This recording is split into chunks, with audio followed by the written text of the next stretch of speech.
Kursk भले ही रूस का शहर है, लेकिन पुतिन अब इस शहर को खंडहर बनाने जा रहे हैं। कुर्स्क के चप्पे चप्पे पर मौत सुनिश्चित करने के लिए रूस ने फादर ऑफ ऑल बम के इस्तेमाल का फैसला किया है। रिपोर्ट्स के मुताबिक रूस का यह शक्तिशाली बम संपूर्ण कुर्स्क का संहार कर सकता है। ऐसा इसलिए क्योंकि कुर्स्क में रूस की नाकामी के बाद पुतिन के विरोधी सत्ता पर हावी होने लगे हैं। एक ब्रिटिश अफसर ने दावा किया है कि कुर्स्क की वजह से पुतिन की हत्या भी की जा सकती है। पुतिन के खिलाफ बगावत के बीच कैबिनेट दो खेमों में बंट गई है और इसलिए अब कुर्स्क में रूस अपनी पूरी ताकत झोंकने वाला है। कुर्स्क में हर धमाके के साथ क्रेमलिन में मच रही है हलचल।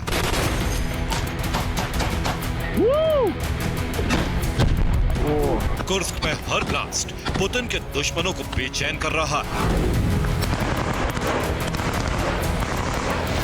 यूक्रेन जितनी कामयाबी हासिल कर रहा है, पुतिन के दामन पर नाकामी के उतने दाग लग रहे हैं।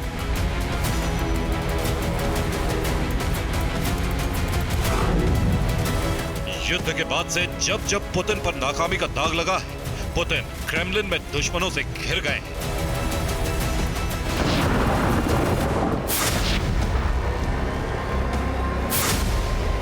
एक ब्रिटिश पूर्व जनरल ने चेतावनी दी है कि कुर्स्क पुतिन की जिंदगी का आखिरी अध्याय बन सकता है।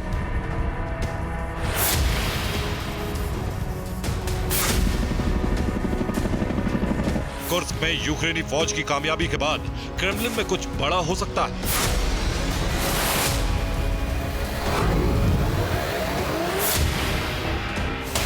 ब्रिटिश कर्नल ने आशंका जताई है कि पुतिन को जहर देकर मारा जा सकता है। पुतिन के दुश्मन कुर्स्क हमले के बाद से सक्रिय है। पुतिन को नाकाम नेता करार दिया जा सकता है।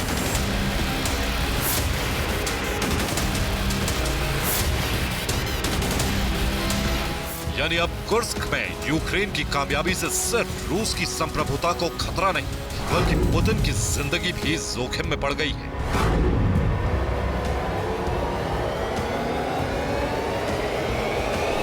अब पुतिन को रूस की साख भी बचानी होगी और अपनी जिंदगी भी।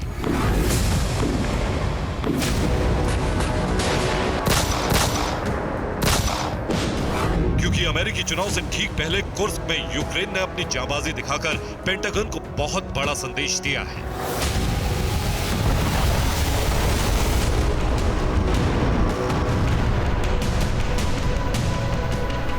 संदेश ये कि रूस को हराया जा सकता है। रूस को हराने के लिए सिर्फ हथियार की जरूरत है। अगर अमेरिका मदद करे तो रूस को खत्म किया जा सकता है।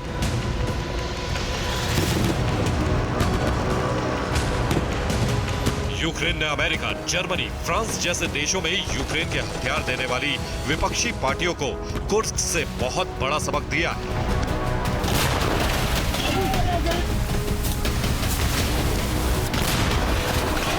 और यही वजह है कि क्रेमलिन में भी पुतिन अकेले पड़ते जा रहे हैं।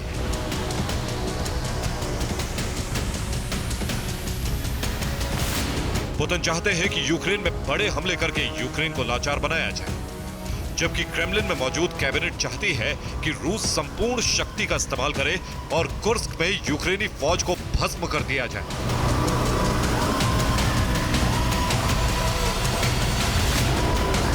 पुतिन की छवि रूस ही नहीं बल्कि दुनिया में भी एक बड़े नेता की है और पुतिन जैसे ताकतवर नेता के लिए यह बेहद शर्मनाक है।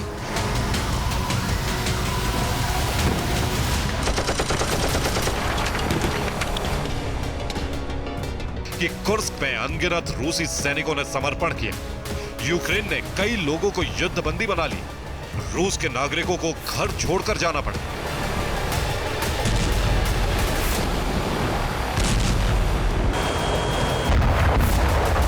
कुर्स्क में यूक्रेन की कामयाबी ने पश्चिमी देशों में नई उम्मीद पैदा की है, तो वहीं क्रेमलिन में मौजूद पुतिन के दुश्मनों के लिए भी एक मौका है कि वो पुतिन को नाकाम करार दे सके और सत्ता पर कब्जा कर सके।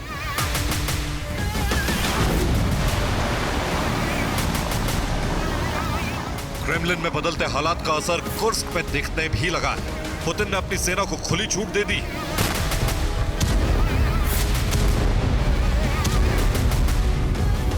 यूक्रेन से कई रूसी कमांडर की वापसी हुई। यूक्रेन से सेना की कई ब्रिगेड वापस लौटी। 5000 सैनिकों को यूक्रेन से कुर्स्क शिफ्ट किया गया है। पुतिन कुर्स्क में 20,000 सैनिक भेजने वाले।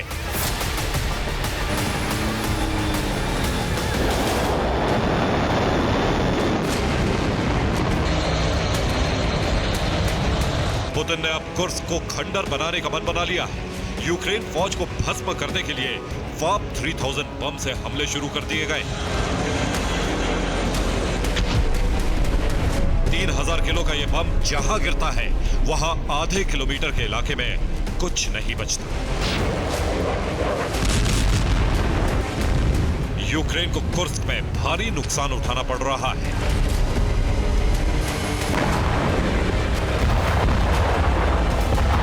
रूस की भीषण बमबारी और हमलों से 3,460 यूक्रेनी सैनिकों की मौत का दावा किया गया है। कुर्स्क में 175 सैनिकों ने सरेंडर कर दिया है। 4,568 यूक्रेनी सैनिक जख्मी हो गए हैं। यूक्रेन को कई हथियार भी गंवाने पड़े हैं। रूस के हमले में 50 टैंक भस्म हो चुके हैं। 25 बख्तरबंद गाड़ियां भी भस्म हो चुकी हैं। 262 लड़ाकू विमान भी नष्ट हो गए हैं। रूस यूक्रेन की आर्टिलरी को भी खत्म कर रहा है। यूक्रेन के 5 सैम लॉन्चर नष्ट किए गए हैं और 7 MLRS अब तक भस्म हो चुके हैं। 3 हाइमार्स सिस्टम को भी तबाह कर दिया गया है और ब्रिटिश टैंकों का संहार भी जारी है। कुर्स्क में तीसरा ब्रिटिश टैंक नष्ट किया गया है। अब तक 3 चैलेंजर 2 टैंक भस्म हो चुके हैं। K-52 हेलीकॉप्टर से टैंक पर मिसाइलें दागी जा रही हैं। रूस अब कुर्स्क में फैब 500 बम से हमला कर रहा है। ग्लाइड बम से सटीक हमले किए जा रहे हैं और भारी तबाही के लिए फैब 3000 का इस्तेमाल शुरू कर दिया गया है। पुतिन का ऑर्डर मिलते ही रूस की एरोस्पेस फोर्स और वायुसेना ने कुर्स्क पर कहर बरपाना शुरू कर दिया है। सुखोई 34 ग्लाइड बम की वर्षा कर रहा है। यूक्रेनी ठिकानों पर जबरदस्त हमले हो रहे हैं। यूक्रेन के सैनिक जहां भी जमा हैं, जहां भी यूक्रेनी फौज की आर्टिलरी और टैंक हैं, वहां भीषण बमबारी शुरू कर दी गई है।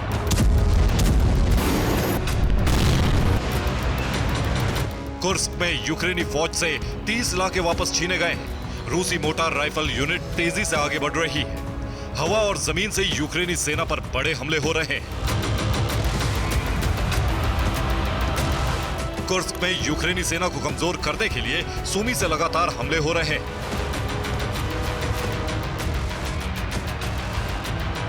सैनिकों की कमी के चलते सूमी में अब रूस ने एरोस्पेस फोर्स के जवानों को जमीन पर तैनात कर दिया है।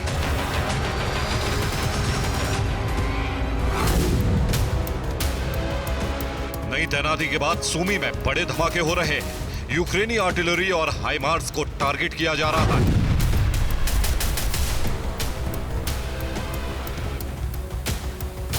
बड़े हमलों के बावजूद यूक्रेन का हौसला बरकरार है। रूस की सप्लाई लाइन को काटने का मिशन जारी है।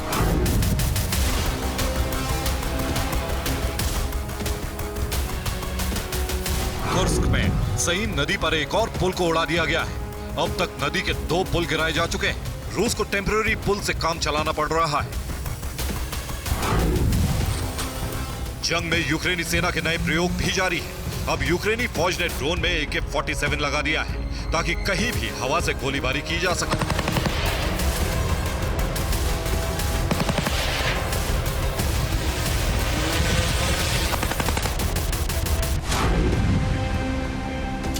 ज़ेलेंस्की ने खुलासा किया है कि कुर्स्क में एक बफर जोन बनाने की तैयारी है ताकि रूस की सेना सीमा से दूर हो सके। कुर्स्क से सूमी और दूसरे इलाकों पर गोलाबारी रुक सके।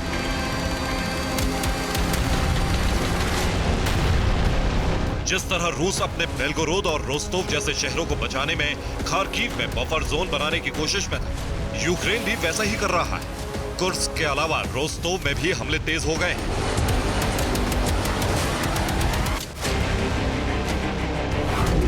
रिपोर्ट के मुताबिक रोस्टोव में यूक्रेन ने ड्रोन से हमले किए। रोस्टोव में कुल 3 धमाकों के बाद ऑयल डिपो में भयंकर आग लग गई।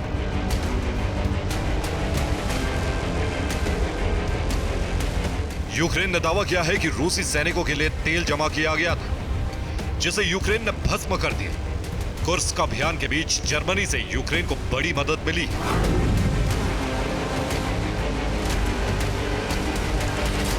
अब यूक्रेन जर्मनी के हथियारों का इस्तेमाल कुर्स्क में कर सकता है। जर्मनी ने रूसी जमीन पर हथियारों के इस्तेमाल की इजाजत दे दी। पहले जर्मनी के हथियारों पर शर्तें रखी गई। जर्मनी के विसेंट आर्म्ड व्हीकल को अब कुर्स्क में भेजा जा रहा है। यह वाहन लेपर्ड टैंक की तरह ही बेहद शक्तिशाली है। जर्मनी के मॉडर्न वाहनों का इस्तेमाल भी कुर्स्क में शुरू कर दिया गया है। Bureau report, TV9 Bharatvarsh.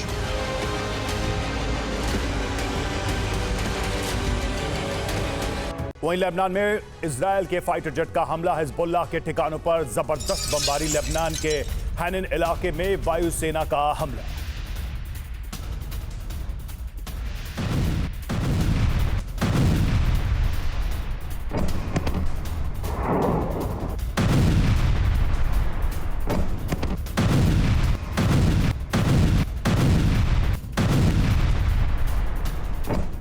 Israel से शिया मिलिशिया संगठन हिजबुल्लाह की सीधी जंग जारी है। उत्तरी इजरायल के कई इलाकों पर हिजबुल्लाह के रॉकेट हमले जारी हैं।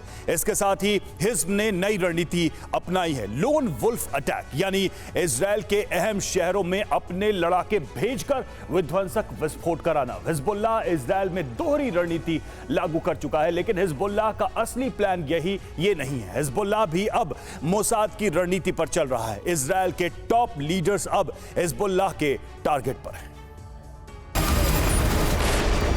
हिजबुल्लाह ने इजराइल के खिलाफ जंग का ऐलान तो उसी दिन कर दिया था जिस दिन गाजा पर हमले शुरू हुए थे।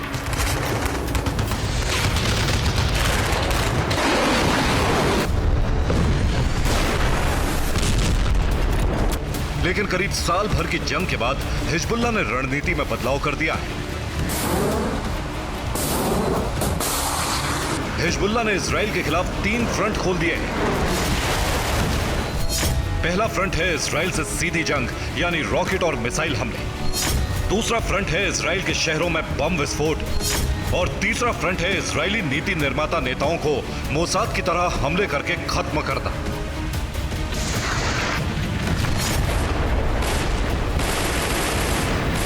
हिजबुल्लाह ने हमलों की यह रणनीति इजराइल से बदला लेने के लिए तैयार की, क्योंकि इजराइल लगातार हिजबुल्लाह के ठिकानों पर हमले कर रहा है।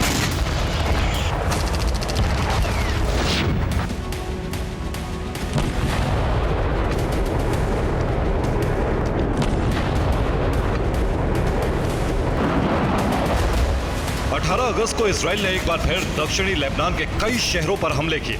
इजरायली वायुसेना ने लेबनान के कई शहरों पर मिसाइल और बम बरसाए।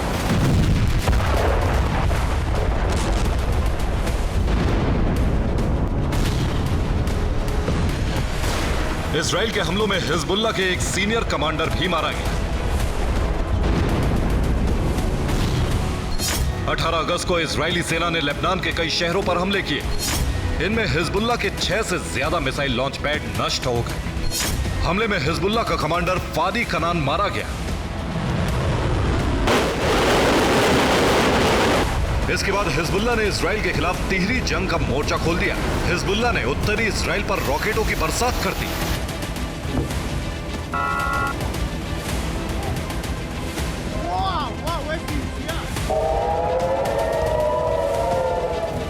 हिजबुल्लाह के हमलों से इजराइल में रेड अलर्ट के सायरन गूंजने लगे। लेबनान इजराइल की सीमा पर तैनात एयर डिफेंस सिस्टम एक्टिवेट हो गए और हिजबुल्लाह के रॉकेट को इंटरसेप्ट करने लगे।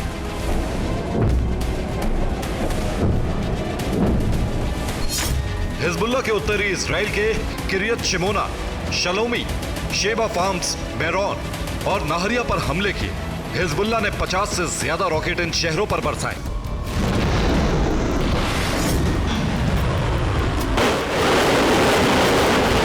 पहले फ्रंट पर हिजबुल्लाह ने कई बड़े रॉकेट हमले किए, तो दूसरे फ्रंट पर इजराइल के शहरों को दहला दिया।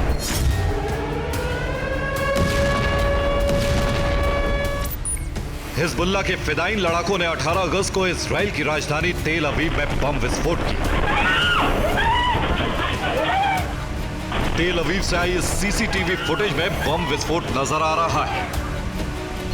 हिजबुल्लाह ने 18 अगस्त को रात 8 बजे बम विस्फोट किया। तेल अवीव के सिटी सेंटर में यह धमाका किया गया। इस हमले में एक इजरायली नागरिक की मौत होने की खबर है। हिजबुल्लाह ने इजराइल के खिलाफ लोन वुल्फ अटैक शुरू कर दिए हैं। हमास हिजबुल्लाह ने फिदाइन लड़ाकों की एक टीम तैयार की है। ये लड़ाके बैकपैक में बम लेकर भीड़ भाड़ वाली जगहों पर विस्फोट करेंगे। हालांकि हिजबुल्लाह का 18 अगस्त का हमला बड़े पैमाने पर नुकसान नहीं पहुंचा पाए।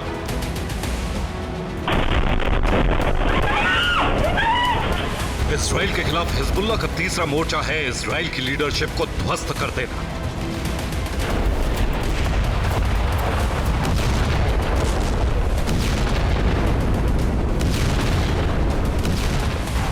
हिजबुल्लाह के रॉकेट अभी तक 16 से 50 किलोमीटर की रेंज में हमला कर रहे हैं और उसके रॉकेट लगातार इंटरसेप्ट हो रहे हैं।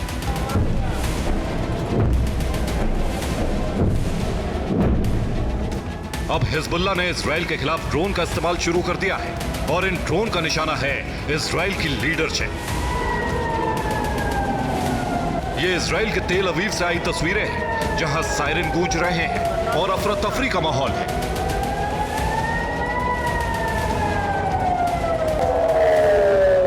रिपोर्ट है कि इजराइल के प्रधानमंत्री बेंजामिन नेतन्याहू के घर तक हिजबुल्लाह का ड्रोन पहुंच चुका है। हिजबुल्लाह का ड्रोन इजराइल के प्रधानमंत्री बेंजामिन नेतन्याहू के प्राइवेट विला तक पहुंच गया। यह विला हाइफा के कायसारिया में है।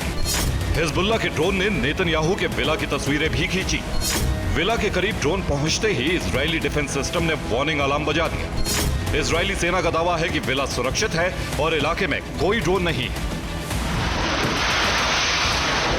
इजराइल ने इसे तकनीकी खराबी कहा है, लेकिन इजराइल के कई रक्षा विशेषज्ञ दावा कर रहे हैं कि हिजबुल्लाह ने साधारण ड्रोन से इजरायली डिफेंस सिस्टम को चकमा देना सीख लिया है।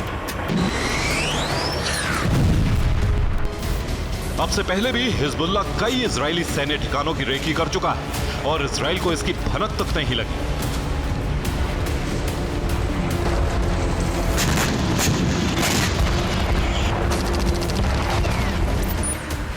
अब हिजबुल्लाह के टारगेट पर इजराइल की टॉप लीडरशिप आ चुकी है और इसके संभावित निशाने हो सकते हैं। इजराइल के प्रधानमंत्री बेंजामिन नेतन्याहू, इजराइल के रक्षा मंत्री योव गैलेंट, इजरायली सेना प्रमुख हार्जी हालेवी और इजराइल के मंत्री इतामार बेन गावेन।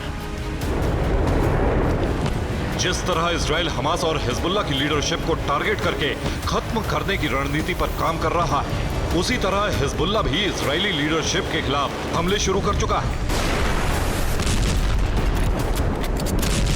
इसीलिए हिजबुल्लाह ने रॉकेट, बम विस्फोट के साथ साथ इजरायली वीवीआईपी ठिकानों को टारगेट करना शुरू कर दिया है। Bureau report, TV9 Bharatvarsh.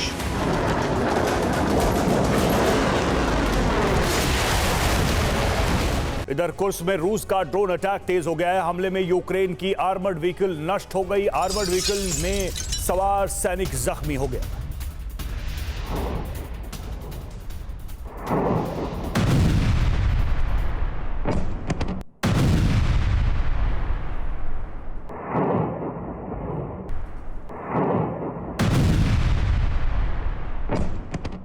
अरब में परमाणु विनाश का ट्रिगर दब चुका है। ईरान और इजरायल ने तो तैयारी की है, उससे एटमी जलजला आने का काउंटडाउन शुरू हो गया है। ईरान ने इजरायल पर हमला करने के लिए न सिर्फ 9 घातक मिसाइलें शस्त्रागार से निकाल ली हैं, बल्कि उनकी नुमाइश भी कर दी है। इसी के साथ हमास को लंबी दूरी तक मार करने वाली मिसाइलें पहुंचा दी गई हैं। अब माना जा रहा है कि हमास के जरिए ईरान इजरायल के न्यूक्लियर सेंटर को टारगेट करने जा रहा है। इजराइल और ईरान की जंग में नया और खतरनाक मोड़ आ गया।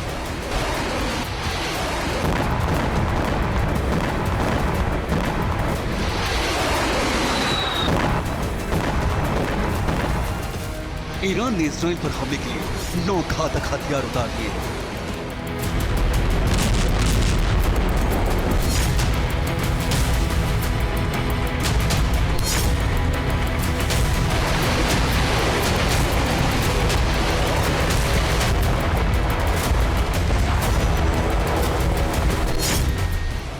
इतना ही नहीं, ईरान ने हमास को लंबी दूरी तक मार करने वाली मिसाइलों की खेप पहुंचा दी है।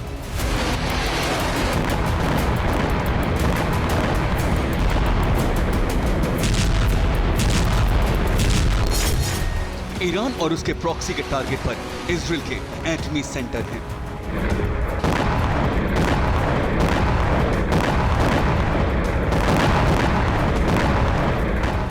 रिपोर्ट्स के मुताबिक ईरान के हमले में देरी इसलिए हो रही है क्योंकि वो इस बार इजराइल के न्यूक्लियर सेंटर को तबाह करने की रणनीति बना रहा है।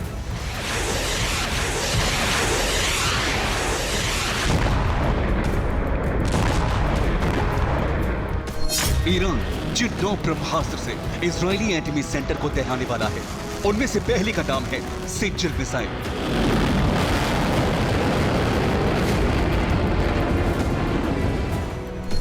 ये 2500 किलोमीटर तक मार करती है। दूसरी मिसाइल खुर्रम शहर 4 है, इसकी रेंज 2000 किलोमीटर है। तीसरी मिसाइल का नाम ईमाद है, इसकी भी रेंज 2000 किलोमीटर है। चौथी खास मिसाइल शहाद 3 की मारक सीमा 2000 किलोमीटर है। इसके बाद कद्र 110 का नाम आता है। कद्र मिसाइल की रेंज 1950 किलोमीटर तक है। छठे नंबर पर पावीह मिसाइल है, इसकी मारक क्षमता 1650 किलोमीटर है। ईरान की एक और मिसाइल खैबर शेकन है, इसकी मारक क्षमता 1450 किलोमीटर है। ईरान की 8वीं मिसाइल फतह 2 है। फतह 2 हाइपरसोनिक क्रूज मिसाइल है, जिसकी मारक क्षमता 1400 किलोमीटर है। ईरान की 9वीं मिसाइल कासिम है, कासिम की रेंज 1400 किलोमीटर है। IRGC से जुड़े सूत्रों के मुताबिक ईरान ने हमास को 1600 किलोमीटर तक पार करने वाली पावें मिसाइलों की खेप दे दी है। माना जा रहा है कि हानिया की हत्या से भड़का ईरान हमास के जरिए इजराइल में बड़ा ऑपरेशन लॉन्च करने जा रहा है। संभव है कि हमास पावें मिसाइल से इजराइल के एटमी ठिकाने पर विस्फोट कर दे।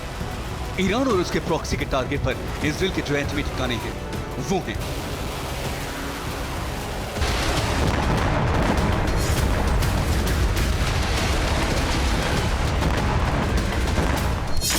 Dimona nuclear research centre.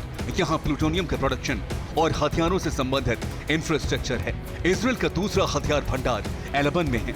यहाँ टैक्टिकल न्यूक्लियर हथियार रखे होने की रिपोर्ट है। कफार जखारिया इजराइल का संदिग्ध न्यूक्लियर मिसाइल बेस है। नाहल सोरेक में इजराइल के डिजाइन, निर्माण और रिसर्च का काम होता है। योदेफात में इजराइल की संदिग्ध न्यूक्लियर वेपन असेंबली फैसिलिटी है। तिरोश में इजराइल का परमाणु हथियार भंडार होने की रिपोर्ट है। राफाल में भी इजराइल की न्यूक्लियर वेपन असेंबली फैसिलिटी होने की रिपोर्ट है। ईरान और उसके प्रॉक्सी के इस कदम के बाद इजराइल और अमेरिका हाई अलर्ट हो गए हैं। इजरायली वायुसेना ने भी ईरान के एटमी सेंटर को तहस नहस करने के लिए अभ्यास शुरू कर दिया है। अगर इजराइल के एटमी ठिकानों पर हमला हुआ तो IDF ईरान के परमाणु ठिकानों को तबाह कर देगी। इजराइल के टारगेट पर ईरान के Isfahan, Natanz, Fordow, Arak, Bushehr, Tehran, Ramsar, Bonab, सघन, यज और गाजिन के न्यूक्लियर साइट और एटमी रिसर्च सेंटर हैं। अमेरिका के साथ मिलकर इजराइल ईरान के सभी परमाणु ठिकानों को तहस नहस करने की तैयारी कर रहा है। जाहिर है अरब में किसी भी वक्त परमाणु आग भड़क सकती है, क्योंकि ईरान और इजराइल दोनों एक दूसरे के एटमी ठिकानों को नेस्त नाबूद करने का प्लान बना चुके हैं। Bureau report, TV9 Bharatvarsh.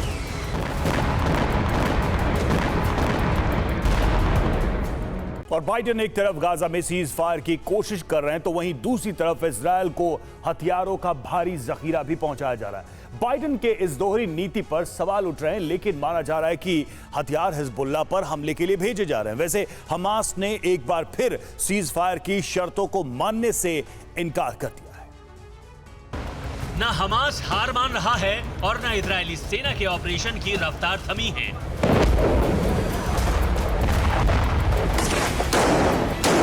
Gaza में जबरदस्त बमबारी हो रही है।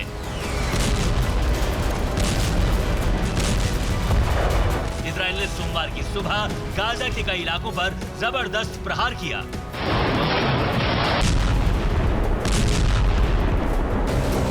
इजरायली सैनिकों ने हमले के लिए खास अभियान चलाया, जिसमें कई घरों को तबाह कर दिया गया।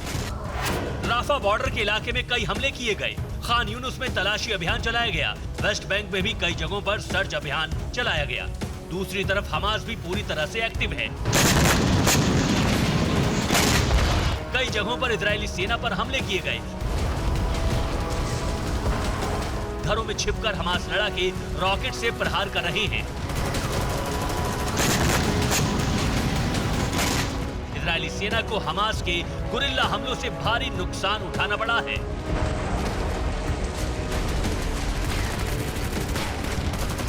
इस बीच तमाम कोशिशों के बावजूद गाजा में सीज फायर की गुंजाइश फिर खत्म हो गई है।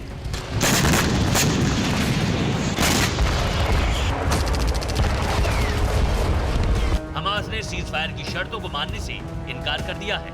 हमास की तरफ से हमलों के वीडियो जारी किए जा रहे हैं।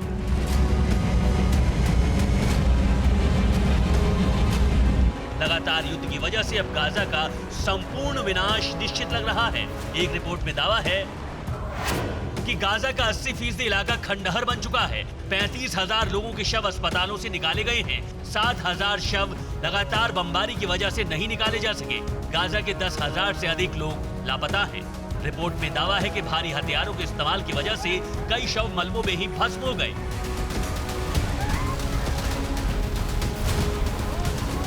रविवार को भी गाजा पर इजरायली सेना का लगातार प्रहार होता रहा।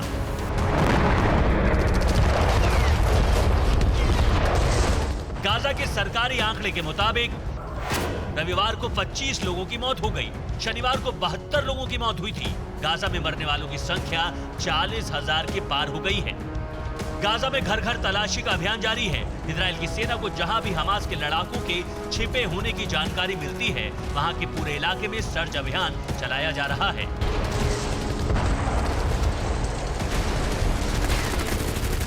हमास ने एक बार फिर वीडियो जारी करके आईडीएफ को बड़ा नुकसान पहुंचाने का दावा किया है।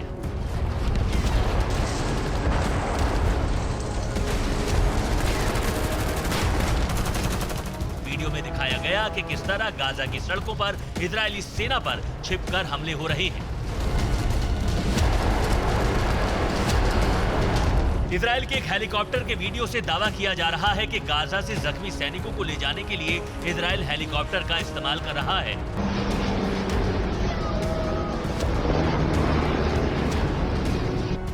हमास ने एक बार फिर सीजफायर को बाधित करने के लिए नेतन्याहू पर आरोप लगाया है। हमास के मुताबिक सीजफायर नेतन्याहू की शर्तों को पूरा करता है।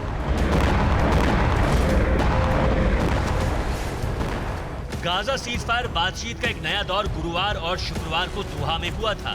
गाजा में जारी हिंसा के बीच अमेरिकी विदेश मंत्री एंटनी ब्लिंकन इजराइल के दौरे पर हैं। इजराइल के अलावा ब्लिंकन कई और देशों का भी दौरा करेंगे। Bureau report, TV9 Bharatvarsh.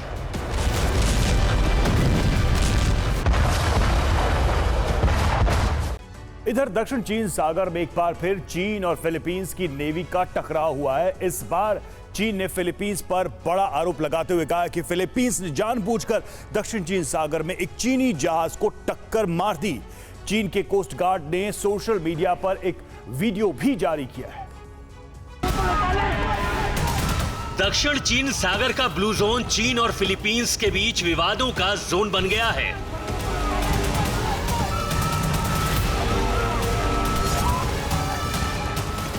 सोमवार को एक बार फिर इस क्षेत्र में दोनों देशों के तटरक्षक बलों का टकराव हुआ है। ये वीडियो चीन के तटरक्षक बल ने जारी किया है, जिसमें दोनों देशों के जहाज नजर आ रहे हैं। चीन का दावा है कि सोमवार की सुबह फिलीपींस के तटरक्षक बल ने चेतावनी को नजरअंदाज करते हुए चीन के जहाज में टक्कर मार दी। इस टकराव में फिलीपींस के जहाज को नुकसान होने की खबर है। हालांकि फिलीपींस का दावा है कि चीन के जहाज उसके जल क्षेत्र में घुसपैठ कर रहे थे, इसलिए यह टकराव हुआ। दोनों देशों के बीच ये टकराव 19 अगस्त सुबह 3:24 पर हुआ। घटनाक्रम पर दोनों देशों ने बयान भी जारी किए हैं।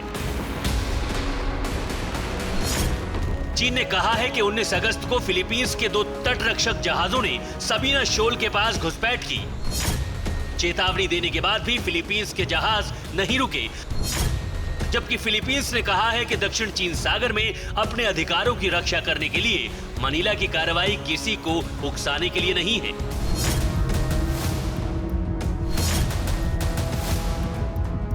चीन फिलीपींस तटरक्षक बलों का टकराव स्प्रेटली द्वीप समूह के विवादित इलाके में हुआ है।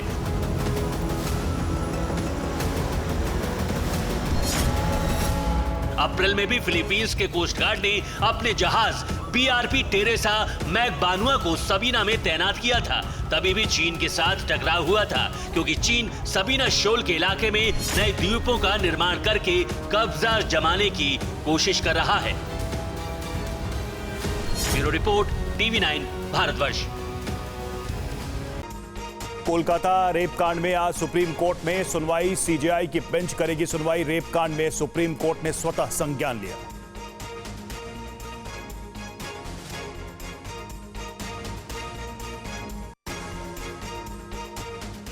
कुर्स्क में यूक्रेनी टैंक पर रूस का ड्रोन से हमला। जी, हेलीकॉप्टर से एंटी टैंक मिसाइल से हमले। अब तक कुर्स्क में यूक्रेन के 50 से अधिक टैंक नष्ट।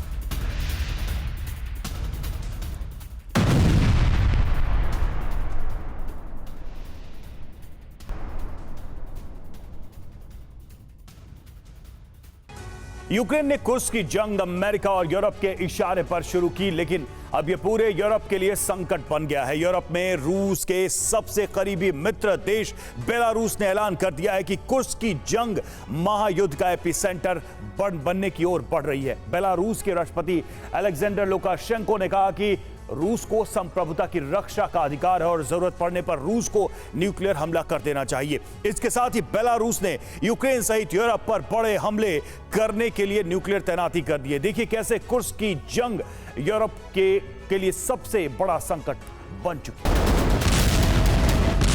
कुर्स्क में हमला रूस की संप्रभुता और रूस के अधिनायक बन चुके पुतिन की सत्ता को सीधी चुनौती है।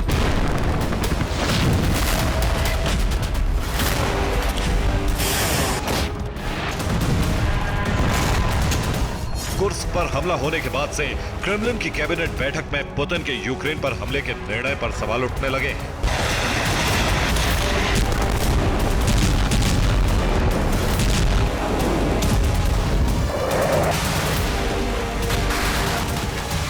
और ये रूस में दूसरी बार हो रहा है।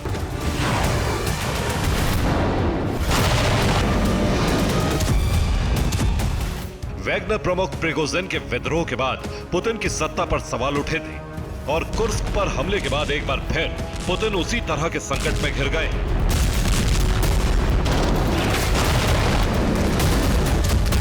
कुर्स्क हमले के पीछे यूक्रेन की कई रणनीति है। पहली ये कि कुर्स्क पर कब्जे के बाद क्रेमलिन पर दबाव बढ़ेगा। दूसरी ये कि कुर्स्क पर कब्जे के बाद रूस का न्यूक्लियर प्लांट यूक्रेन के हाथ में होगा। तीसरी ये कि कुर्स्क गंवाने के बाद रूस को बातचीत के लिए मजबूर होना पड़ेगा। लेकिन फिलहाल जो हालात बन रहे हैं उससे यूक्रेन की रणनीति उल्टी पड़ रही है, क्योंकि क्रेमलिन ने ऐलान कर दिया है कि यूक्रेन से वार्ता नहीं की जाएगी। विदेश मंत्रालय ने कहा है कि कुर्स्क का हमला पूरे यूरोप पर संकट बन सकता है। रूसी सेना ने कुर्स्क पर हमले का सबसे बड़ा प्रतिशोध लेने का ऐलान कर दिया है। यानी यूक्रेन की रणनीति पूरी तरह नाकाम होती दिख रही है। कुर्स्क में जैसे जैसे यूक्रेन आगे बढ़ रहा है वैसे वैसे यूक्रेन सहित पूरे यूरोप पर एटमी हमले का संकट गहराता जा रहा है। इसके संकेत 3 घटनाक्रम और बयानों से मिल रहे हैं। रूस के रक्षा विशेषज्ञ कह रहे हैं कि नाटो से युद्ध शुरू हो चुका है, न्यूयॉर्क और लंदन पर परमाणु हमला कर देना चाहिए। इसके साथ ही रूस के विदेश मंत्रालय की प्रवक्ता मारिया ज़ाखारोवा ने कहा है कि यूएन और IAEA कुर्स्क न्यूक्लियर प्लांट पर हमले के लिए गंभीर नहीं है। कुर्स्क हमला पूरे यूरोप के लिए परमाणु संकट बन सकता है। इसके साथ ही बेलारूस के राष्ट्रपति अलेक्जेंडर लुकाशेंको ने कहा है कि यूक्रेन रूस को परमाणु हथियारों के इस्तेमाल के लिए मजबूर कर रहा है।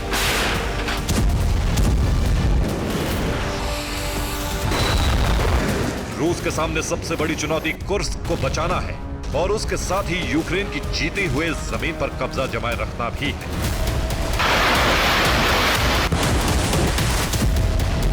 रूस के पास सैन्य शक्ति की कमी है और अब परमाणु संघार का डर ही कुर्स्क को बचा सकता है।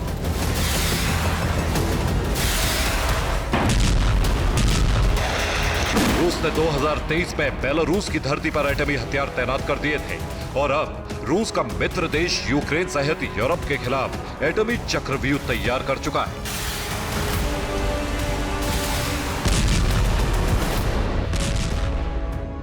और बेलारूस की दक्षिणी सीमा के करीबी बारानेविची शहर में बेलारूस ने सबसे बड़ा टैक्टिकल न्यूक्लियर बेस तैयार किया था। यहां पर एटमी हथियारों के साथ short range ballistic missile Iskander system तैनात किए गए थे और यूरोप और यूक्रेन पर दबाव बढ़ाने के लिए बारानेविची बेस से यूक्रेन की तरफ न्यूक्लियर तैनाती कर दी गई है। यूक्रेन सीमा पर सटे शहरों जैसे कि ब्रेस्ट, पिंस्क और लुनिनेत्स, माजिर, गोमेल में बेलारूस ने एटमी हथियारों से लैस इस्कंदर मिसाइलों की तैनाती कर दी है। अब बारानेविची से लेकर गोमेल तक रूस के एटमी हथियार तैनात हो चुके हैं और बेलारूस पुतिन के इशारे पर कभी भी एटमी हमला कर सकता है। रूस और बेलारूस की परमाणु तैयारी से अमेरिका भी चिंता में है। यहां तक कि अमेरिका की सेना में काम कर चुके रूसी मूल के पूर्व सैन्य अफसर भी ये चाहते हैं कि संप्रभुता पर हमले के बाद रूस को परमाणु हथियारों का इस्तेमाल करना चाहिए। रूस और बेलारूस की परमाणु तैयारी से पूरे यूरोप में अलर्ट जारी हो चुका है।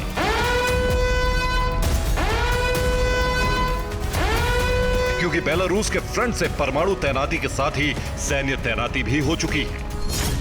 बेलारूस ने रूस के इशारे पर पोलैंड और यूक्रेन के बॉर्डर पर अपनी 2/3 सेना की तैनाती कर दी है। इस वक्त रूस और बेलारूस की मिलीजुली सैन्य टुकड़ियां दोनों बॉर्डर पर पोजीशन ले चुकी हैं। इसके साथ ही पोलैंड में भी सैन्य हलचल बढ़ गई है।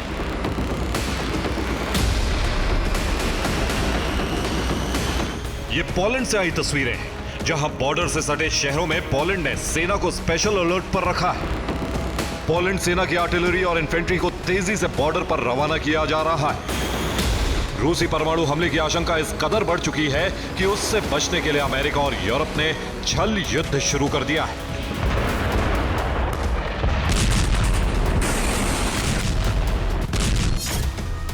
यूरोप से चलने वाले नेक्स्टा टीवी की रिपोर्ट है कि रूस की परमाणु हथियार बनाने वाली कंपनियों पर साइबर अटैक शुरू हो चुके हैं। 18 अगस्त को रूस परमाणु हथियार बनाने वाली कंपनी वेगा पर साइबर अटैक हुआ है। यह company Russian research institute of technical physics से जुड़ी है। इस कंपनी में रूसी परमाणु हथियारों को अपग्रेड करने का काम किया जाता है।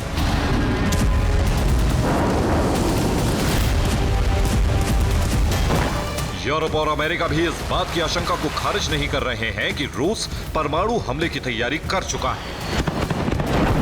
अगर कुर्स्क की जंग में रूस की हार जारी रही तो किसी भी दिन बेलारूस या रूस की जमीन से टैक्टिकल न्यूक्लियर हमले की शुरुआत हो सकती है।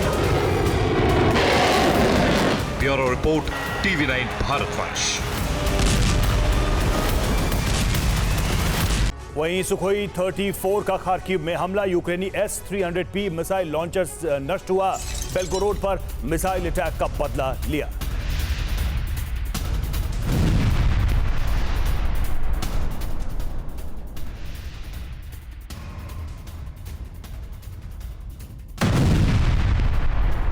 इधर कुर्स्क में यूक्रेनी सेना हर बीतते दिन के साथ काफी अंदर घुसती जा रही है। तमाम कोशिशों के बावजूद रूसी सेना यूक्रेन को रोकने में नाकाम हो रही है। ऐसे में अब पुतिन और उनकी सेना ने नए प्लान पर काम करना शुरू कर दिया है। इसी सेना ने अब कीव पर कब्जे की जंग छेड़ दी है। इसके लिए कीव पर उत्तर कोरिया की मिसाइलों की बरसात की जा रही है। इतना ही नहीं, कीव पर चढ़ाई करने के लिए पुतिन के आदेश पर बेलारूस ने बॉर्डर पर अपनी 1/3 सेना भेज दी है। ये वो सेना है जो किसी भी वक्त यूक्रेन में दाखिल हो सकती है। रूसी सेना का कुर्स्क प्रतिशोध शुरू हो गया। वही प्रतिशोध जिसकी आशंका थी। रूसी सेना ने अब यूक्रेन की राजधानी कीव को जलाना शुरू कर दिया। कीव में इस्कंदर और उत्तर कोरिया की मिसाइलों से ताबड़तोड़ विस्फोट शुरू हो गया।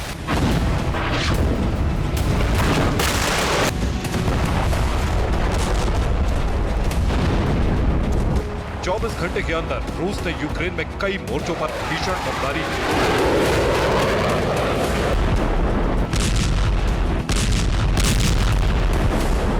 सबसे घातक हमला कीव में हुआ।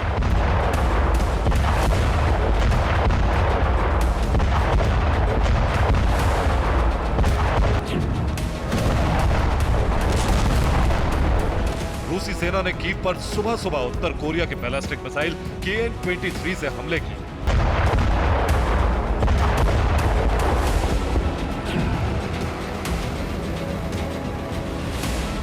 KN-23 से हमले के बाद रूस ने यूक्रेन की राजधानी पर इस्कंदर मिसाइलों से वज्रपात किया।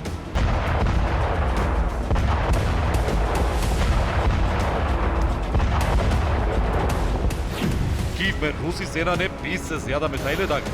एक के बाद एक कई धमाके हुए, कई इमारतों में आग लग गई।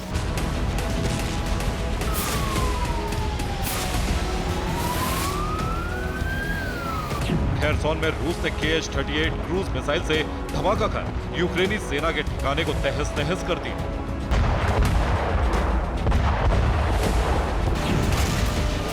डोनेत्स्क में रूस ने भीषण हमला कर यूक्रेनी सेना के एक ठिकाने पर कब्जा कर लिया। Взятие Железного перед Донецком. Победа будет за нами! डिप्रोपेट्रोवस्क में रूस ने यूक्रेन के पावर स्टेशन को तबाह कर दिया।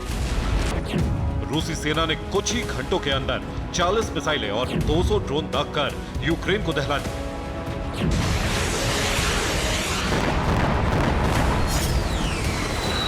रूस की सेना ने कीव समेत यूक्रेन के आधा दर्जन शहरों को दहलाने के लिए बहुत ही घातक हथियारों का इस्तेमाल किया।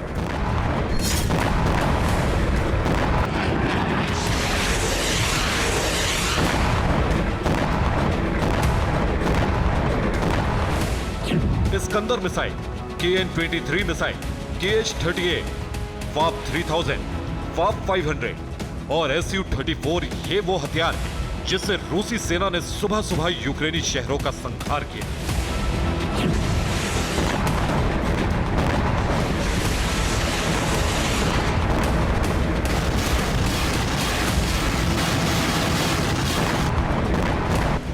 रूस के हमलों की वजह से यूक्रेन के एनर्जी सेक्टर को बहुत ज्यादा नुकसान पहुंच चुका है। यूक्रेन के कई इलाकों में ब्लैकआउट है।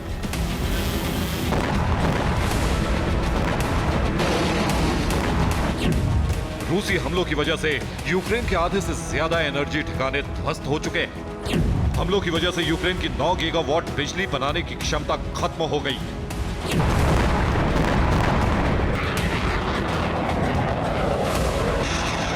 भीषण हमलों के साथ ही पुतिन ने कीव पर कब्जे के लिए बेलारूस फ्रंट को भी खोल दिया।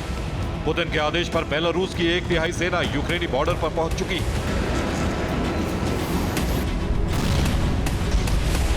ये सेना यूक्रेन के अंदर किसी भी वक्त दाखिल होकर तबाही मचाने के लिए तैयार है।